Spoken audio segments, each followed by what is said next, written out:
নমস্কার বন্ধুরা, আবারও একটা ভিডিও নিয়ে আপনাদের সামনে এসেছি।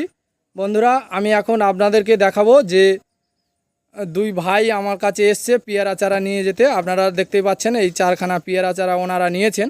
ওনারা কোথা থেকে এসছেন, কিভাবে জানতে পারলেন যে আমার মহেন্দ্র নার্সারিতে ভালো পেয়ারা চারা পাওয়া যায়, তা ওনার কাছ থেকে আমি জানবো। দাদারা আপনাদের পরিচয়টা আগে দেবেন।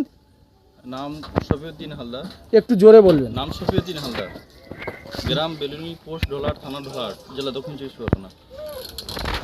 আচ্ছা, আপনারা কিভাবে জানলেন যে মহেন্দ্র নার্সারিতে ভালো পেয়ারা চারা পাওয়া যায়? নার্সারি হচ্ছে করে আমরা হ্যামিল দেখে হচ্ছে করে এসেছি। আপনারা এই মহেন্দ্র নার্সারি থেকে পেয়ারা গাছ নিয়েছেন, তার জন্য অসংখ্য ধন্যবাদ।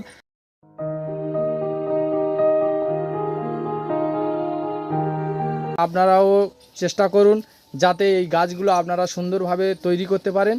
আর সুবিধা অসুবিধা হলে আমাকে কল করবেন, আমি কিভাবে যত্ন করতে হয় সেগুলো আমি আপনাদেরকে বলে দেবো। তো বন্ধুরা, আজকের ছিল এই ভিডিওটা যদি ভালো লাগে অবশ্যই লাইক, শেয়ার, কমেন্ট করতে ভুলবেন না। আর এই ধরনের চারার জন্য আপনারা অবশ্যই আমার সঙ্গে যোগাযোগ করবেন। আমার কন্ট্যাক্ট নাম্বার হলো 9933939854। বন্ধুরা, আপনারা দেখতে পাচ্ছেন এই টোটোতে করে এসছে দাদারা, অনেক দূর থেকে ঢোলাতে এসছে, এটা রায়দিঘি। তো বন্ধুরা, সবাই ভালো থাকবেন, সুস্থ থাকবেন, ধন্যবাদ।